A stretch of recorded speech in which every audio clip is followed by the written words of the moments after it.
Coast connection down here in Tampa. Yo, and then for everybody out there, if you're down in the Fishhawk area, stop at Dunkin' Donuts. I told him I'd give him a shout out tonight. So if you ever get up in the morning, you need that strong cup of Java, knock it out. Go to Dunkin'. With that being said, Ashlyn, welcome to the show. What's going on? Thank you. All right, so we're here with Actress Ashlyn Lopez. So, Miss Lady, how are you doing today? I'm good. How are you? Oh, we're doing good. Mike G, how are you, man? He said, what's up? All right, so Ashlyn, we know you're a young actress. You're going through the grind right now of trying to up and become. And I do remember a comment you made many years ago, about probably two. Is that you said one day people are going to remember when I win an Oscar. And I remember that comment because I thought that was pretty, you know what? I thought that was the right thing to say because, you're going to have your share of haters. You're going to have your share of fans and you're going to have your share of naysayers. So, yes. So with that being said, how did you get into acting? So a very, very, very long time ago, I was probably about 3. I used to watch these like little kid shows and I would kind of interact and kind of like recreate the shows. And so my parents were like, oh, we should get her into theater. And so I eventually got into theater and then eventually slowly I got into film and TV acting. All right. So what was your first role? My first role, I think, like an actual like big role would be I was Young Nadia on the Vampire Diaries. Oh, that's right. Hey, that was a popular show back in the day. Yes, I know. And I was so mad because when I was younger, I didn't want to actually watch the show. But now I'm like, it's going to be great. So were you a little vampire? Yes, I was a younger vampire. Hey, all right. At least it wasn't The Walking Dead. All right. So at least, hey. I would love to be on The Walking Dead. Don't even get me wrong. So here's the thing is since you started at such a young age and you pressed through these things, how has it kind of made you evolve as a person? Because you don't have a normal life like a normal, student or a normal kid. You're going to script reading, you're having to travel, you're having to be in and out of school, you're having to do all these different things that normal people don't do. So with the grind as a child being in an adult world, how is that working for you? I think that one thing is just that, I never went to middle school. I was homeschooled for middle school. So it was hard kind of when I went into high school because I didn't have as many friends as everyone else, but I think It was still good because I was able to create those connections. And then also just like being in a professional world at such a young age and knowing what I want to do, it's just been really helpful because, I know a lot of people that don't know what they want to do. And I'm like, I know what I want to do and I'm going to do it. Right. Oh yeah. And that's one of the focal points of being as a child actress, looking at what you want to do and then you realize what your profession is. So, here's the thing is though, do you have an agent? How do you find your parts? I mean, because how many auditions do you have on a regular basis do you have to go to? Okay. It depends on how old you are. So probably I would say from the ages of like 8 to 12, you have a bunch of auditions. So I would have at least like probably 5 auditions a month. And when COVID came around, it was a lot easier to do self-tape auditions because it's all everyone was doing. So since I don't live in LA, it was kind of harder for me to get those opportunities until, being taped was more of the thing. Right. I do have a manager. So he'll email me and be like, hey, here's an audition that came in. Do you want to do it? And I'll be like, yes, I do. And then I set up my little background and I memorize the lines, do the tape, send it in. And then we're off. And that's pretty much how it works. Yeah, we talked to Lena Delaney, who was an actress in the remake, and she talked about the COVID times. And that was like one of our first shows. And she talked about her and her husband. They're both actors and actresses, and they had to do the video. What do you guys call it? The audition tapes. Audition tapes. She said, and she's over. So she's over 40. She's like early 50s. So she was like, there was a hot mess for her because she was like all this technology, having to learn how to do it and having to be set up. So, do you have somebody helping you set up for your auditions back when it was COVID, or did you just like wing it? No, okay. Well, yes. So basically, I have been doing tapes for such a long time that it was literally nothing new to me. Like, I would always send audition tapes to LA when I was younger, since I didn't live there. I mean, I would go out there sometimes, but most of the time we'd send in tapes. So actually, my mom helps me. My mom has been my coach forever, and she's always doing what needs to be done. She's always getting on me, being like, "Girl, you cannot go hang. You got to do your lines." So I was like, all right. And then she would tape me. She would help me set it up. She would edit it, send it. She does it all. It's like barely anything that I do. All right. Go ahead, Mike. So I got a question. Do you have to remember all these lines? Because I'm seeing some clips here. I'm like, so is it just step by step, or do you have to remember the lines, or you got to, how many times do you have to go through it? Yeah, so it depends on the scene, and it depends on like what I'm doing. So if I'm doing a comedy, usually it's pretty easy for me to memorize the lines if it's my sense of humor, because it's like, oh, this is a joke that I would make. And sometimes you don't even have to fully remember the lines if you're able to improv. So sometimes casting directors like improv better. So they're like, here, this is kind of like what we're doing, but just make up your own stuff. So that's really fun to do. But most of the time it's just normal lines. So I probably go through it about 10 or 12 times. Yeah, because I have to remember it. So usually the night before I like super like hardcore grind on it. And then the next morning I usually film it. And you can, if you mess up, you just do it again. So you also are memorizing it that way as well. As you go. Okay. Yeah. And then after that, it's all the equipment, and so you get hot, and all the lights hit you, and all that stuff. Yes, and because I have to turn my ceiling fan off, and I get hot super easily, so I'll turn my ceiling fan off, and in between takes, I'll be like, "We got to turn this back on because it is too hot in here." And I've got ring lights and all that stuff. It gets too hot in here. I'm serious. Yeah. No, that's cool because I've seen this. I'm like, well, how does she know all these lines? Yeah, because honestly, I don't know too many actors, so I'm gonna ask the questions. How do they know the lines? Does it get hot? You're there all day. Yes, and especially when you're doing emotional scenes, like you can only do them so many times, and also because you start to look really nasty after you do a big crying scene 5 times. So sometimes you have to go freshen up, and you're like, True. Vince, what's up? I was just listening. So let's talk about authenticity, because that's a part of acting. And, Kevin Hart, we watch, and you said the improv piece. And that, honestly, I think when you watch a lot of The Rock, Kevin Hart back, behind the scenes and stuff, you see how many times there's gaps, or even in the horror movies, if you ever get to see the behind the scenes mess ups or whatever. So when you're talking about trying to bring the authenticity, to the set, how do you get yourself up for that? Because it's really ironic when you find somebody in a movie and they're able to emotionally be right on cue. And I ask myself all the time, how the heck do they get to that level of, for the movie at that point? And they probably were on their 3rd or 4th take of that thing. So on the emotional side, how do you get there? And how do you wrap yourself up for those moments? I think, well, okay, for me, it's pretty easy to separate this fake script they're filming me versus my real life. So to get myself upset, usually I have to take something from my real life, and it could have nothing to do with what the script is saying, but I'm like, okay, I have to cry this certain amount, or it's like I almost have to get there. So I think of something in my life that would either almost get me there or fully get me there, and then I kind of like just say the lines on the paper while I'm emotionally in this other area. And then it's super easy. Sometimes it's really hard for people to come out of that. For me, especially, it helps when there's really, really great people on set. So it's like the crew or the other actors that like in between takes, they're like joking around. And it's like, to get out of that headspace for a second before you have to just go back into it. Because it can be very emotionally draining, crying for so long. So you do have to take breaks in between, but that's just how I personally do it.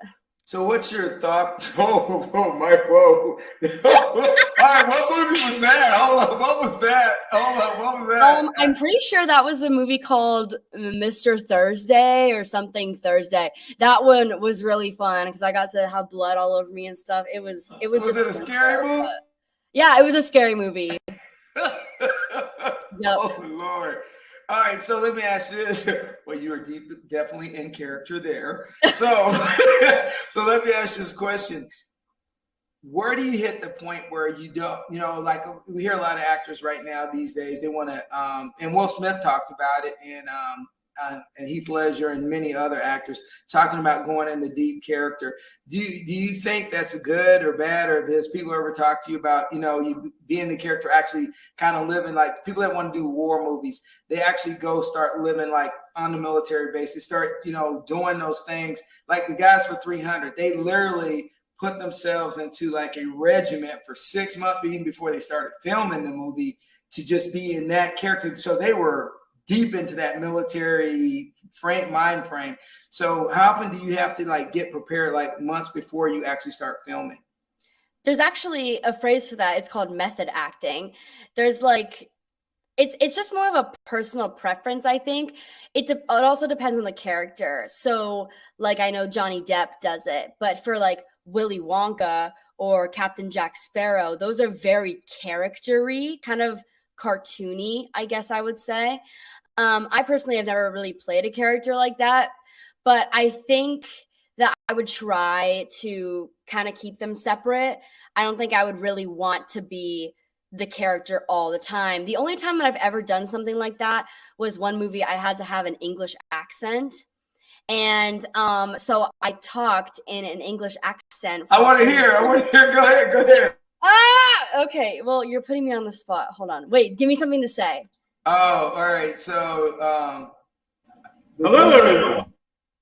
Hello, everyone. I'm Ashlyn Jade Lopez, and I have not done a British accent in a very long time. Oh. You're on point. That's a good one. Yeah. Because you look at all the things that you guys do character-wise, emotional-wise. How do you balance all of that with after coming out of being in the studio around some actors, some major actors, and or because here's the thing is, I think people forget they're still normal people. Yeah, they see them on TV or they see them in the movies, and like yourself, and then they don't realize that you still have normal things to do, like you were saying earlier. You're cleaning the house and you're doing this. I think I'm a retired general. Yes, I clean the house. I walk the dogs. Yes. So why do people sometimes get this misconception that you guys don't have normal lives? I think it's just because people see, like, you're sitting in your living room on the couch, and then you're seeing these people on TV, and that's the only place that you've ever seen these people. And so I think that some people it doesn't really click in their mind that, oh, this person goes to sleep. Oh, this person does this and this and this. They're not only covered in blood with a teddy bear in their hand. You know what I'm saying? It's like, that's just, I don't know. And I feel like me personally, I have an Instagram and I have a TikTok. I have social media that I try to be, I don't know, I guess normal. I don't know. Like, I just post whatever I want to post, whatever I'm doing. I could have no makeup on and just post a selfie.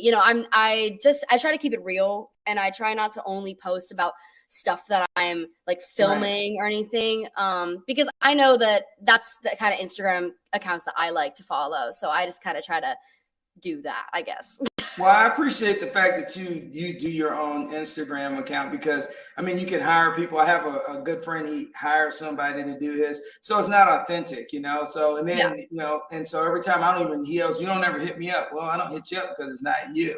Right. I try to answer my own, and and Mike G is the same way. So Mike, what you got, man? Why you over there looking at your bloody teddy bear? I'm looking at the little scenes and stuff. It's exciting. I ain't gonna lie. I like acting. I've always wanted to act, never pursued it, but it's just it's an artistic thing, and you being such a young age, and you just taking it by the horns, So do you see it going all the way? This is all you want to do? Yeah, this is the only thing that I've really ever wanted to do. It's actually funny because I do sing as well. I actually am in theater at Newsome. It's my last year. We're doing Mamma Mia for the musical. But I do sing, and I have had some people in my family, actually, they're like, why don't you also kind of pursue singing? And I'm just like, I don't know. It's not really for me, in my opinion. I can do it, but it's not what I want my career to be. I think I've wanted to know what my career is like I've known it forever, and it's just the only thing that I've ever really wanted to do. And I plan on taking it all the way. I plan on doing it as a career for sure. So are you gonna do Broadway? I mean, if I got offered to, I would love to do Broadway. It would be something that it would take up a lot of my time, but I think it would be worth it for sure. Well, yeah, Mike, what you got there? Yeah, no, so yeah, Broadway. I mean, it just caught me. I was editing there, but this is a show, so this is what we do.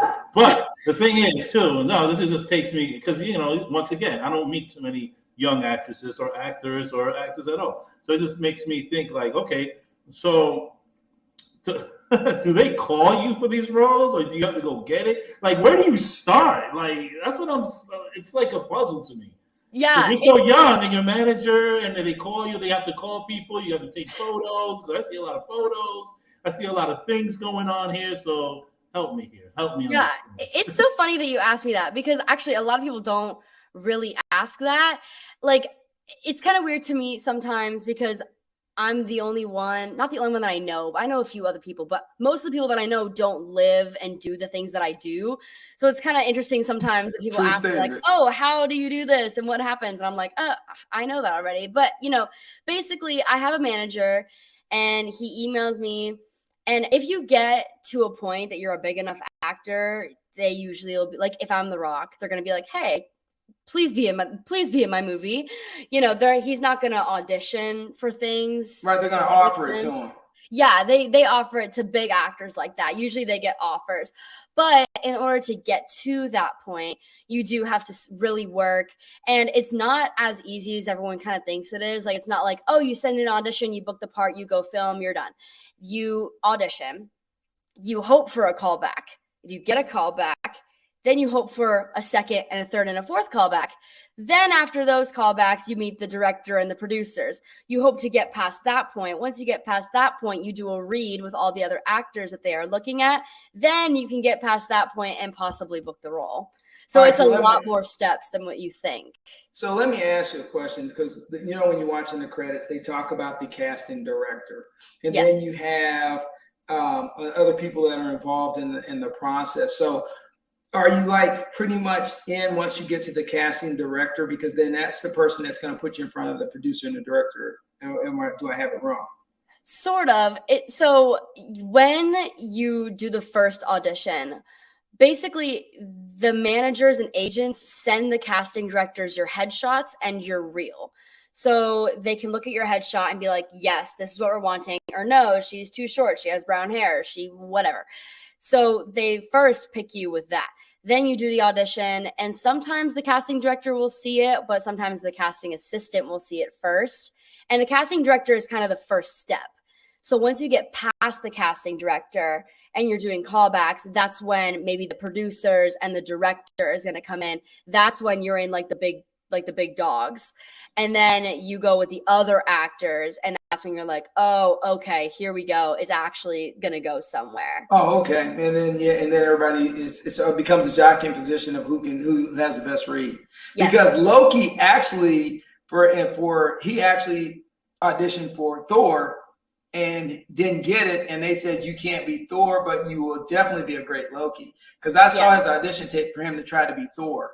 So I thought that was pretty interesting because I didn't know about it until I saw the behind the scenes thing. That's actually happened to me before too. For Young Nadia and the Vampire Diaries, I actually a few months earlier auditioned for young Catherine, which is another character in the show, and they said no.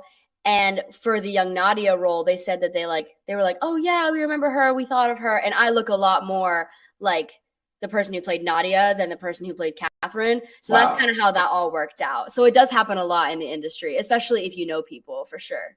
Now you're growing up in the industry at a good time, because I messed around with the industry way back in the day. And you're coming up at a good time, because a lot of the things that used to be such a stereotypical for females, and we had this talk with Anne-Marie Johnson, the actress, and Leanne Delaney about it, is that now it's kind of more like, is not that the women and younger women are able to have better opportunities, and it's not a prototype female for all the roles anymore. And I think that's a good thing in industry that has changed. Yeah. And so your opportunities are a lot better because before you had to be a certain height, you had to be a certain size. It was all this craziness that was brought in from the 1930s and the 40s that literally stayed in place until almost 2000s. Oh, and yeah. So, yeah. And so it's good to see that standardization taken away from this whole process.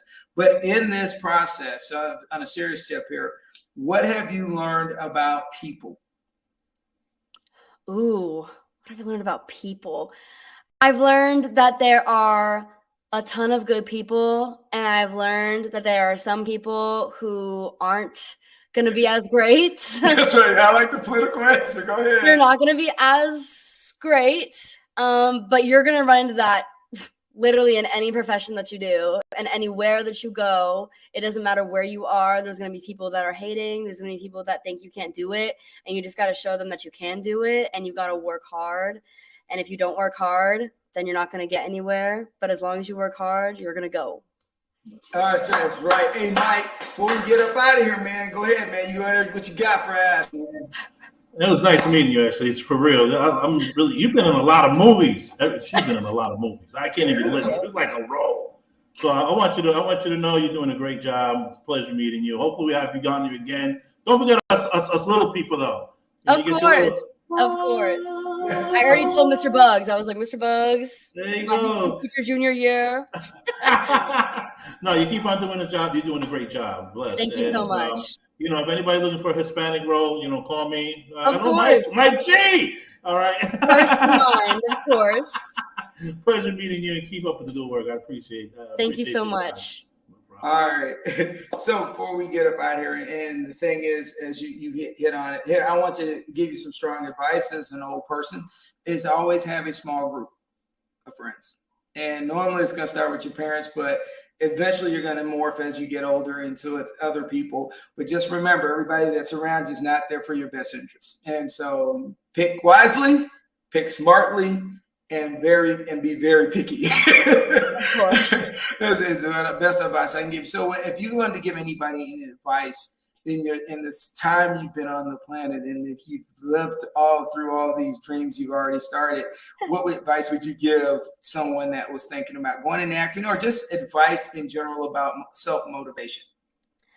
I would say definitely never give up. There's going to be 100 no's before there's a yes, and it has absolutely nothing to do with you. Like, sometimes they're gonna just want a blonde in the end. That's just how it is, and it's nothing to do with you personally. And everyone's great. Love everyone. That's just my advice. That's your advice. Hey, just love everybody. Love everyone. Keep it rolling. And Yes. So let me ask you a question before we get out of here. Really, on your studies, all right? So me and you always gone back and forth, but now I got you on film. So we're going to ask, seriously, how do you really try to manage the expectation? Because here's the thing, and I understood because I ran that game a little bit. But how does that work with pretty much other teachers and professors? Because some people get to a point where they're like, well, that's not your school's not your priority, or this is not your priority. But you know what? And I always say this: yeah, school is a priority. However, there is a thing about a career. And the thing is, your career started before you got out of high school. So with that being said, how do you kind of navigate those personalities and, kind of your workload? Well, so far I've actually had people who are pretty understanding, which has been great. I haven't really had to fully, I haven't really had to fully explain it. My first grade teacher was not very understanding, but that's a different story. But normally, especially in high school, it's been a lot easier because it's this is the career that I'm doing. This is it's definitely super career based, obviously. But, sometimes I do have to take my losses when I'm a little late on an assignment or something. And my teacher's like, you had 2 months to do this. What were you doing? I'd be like, I don't know. Fair enough. I was filming this last week, if that means anything to you. But, sometimes it's on me. But they've been very, very understanding. And I think if there wasn't someone who was understanding, I would just be like, Mom, come talk, and then it'll be all handled probably. Gotta call in the Eagle. Oh yeah. Eagle One, can you come here? Can you please? Hey, so how much traveling have you done? Because we got 3 minutes. So how much traveling have you done?